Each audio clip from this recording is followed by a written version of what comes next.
রসুন, শুকনো মরিচ। তো এখন দিয়ে দিব লবণ। এগুলো ভেজে আমি ভর্তা বানাবো।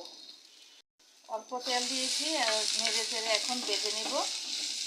একদম সিদ্ধ হওয়া আগ পর্যন্ত এভাবে নাড়তেই থাকবো, সবগুলোই যেন সিদ্ধ হয়ে যায়। তারপরে আমি এটাকে বেটে ভর্তা বানাবো। এই তো দেখেন বাটা হয়ে গেছে, এখন আমি নামিয়ে নেব। রসুন আর এই যে বেগুনটা সিদ্ধ হয়ে গেছে, তারপরে মরিচগুলো বাটা হয়ে গেছে, এখন নামিয়ে নেব। এই তো নামিয়ে নিলাম। আমি এটাকে দুটো মরিচ দিয়ে বেটে নেব। মরিচের সাথে একটু লবণ দিয়ে দিব। আগে লবণ দিয়েছি তো বেশি দিব না। তো এখন আমি এটা বেটে নেব। ভালো করে মিহি করে বেটে নেব। এই তো বেটে নিলাম। তো এখন আমি রসুনগুলো এটার সাথে বেটে নেব। দেখেন কত সুন্দর হয়ে ভাজা হয়ে গেছে। তো এভাবে বেজে যদি বেগুনের ভর্তাটা বানানো যায় খুবই মজা হয়।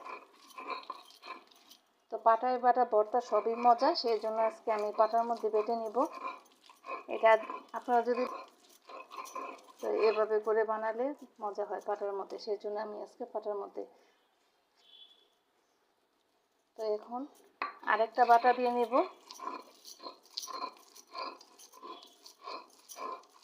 এই দেখেন 2 বাটা দিলেই ভর্তাটা হয়ে গেল, বেশিক্ষণ সময় লাগে না। এখন আমি এটার সাথে পেঁয়াজ মেশাই নেব। দিয়ে দেব পেঁয়াজ। তো পেঁয়াজটা আমি বেশি মিহি করব না, সব ভর্তার মধ্যে আমি পেঁয়াজটা একটু আস্ত আস্ত রাখি, খেতে ভালো লাগে ভর্তাটা। এভাবে করে একটু ছেঁচে নিলেই হয়ে যায়, আর একটু ডলা দিলে এই ভর্তাটা হয়ে যাবে। তো দেখতেই পাচ্ছেন আমি পেঁয়াজটা কীভাবে করে নিয়েছি, এত মিহি করব না। এখন শুধু ভর্তাটার সাথে পেঁয়াজটা মেশালে আমার ভর্তাটা রেডি। তো দেখেন কত সহজে ভর্তা বানিয়ে নেওয়া যায়। তো ভর্তা খেতেও মজা। তো এভাবে করে বানিয়ে খেতে পারেন। তো আজকে আমি এই ভর্তাটা বানিয়েছি খুদের ভাত দিয়ে খাওয়ার জন্য। তো খুদের ভাত রান্না করেছি আর বেগুনের ভর্তা, শুটকির ভর্তাও আছে। তো কেমন হবে বলেন তো, খুবই মজা। তো এই দেখেন আমার ভর্তাটা হয়ে গেল।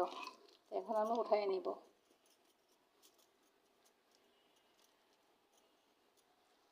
এই ভর্তাটা দেখতে যেমন সুন্দর, খেতেও তেমন মজা।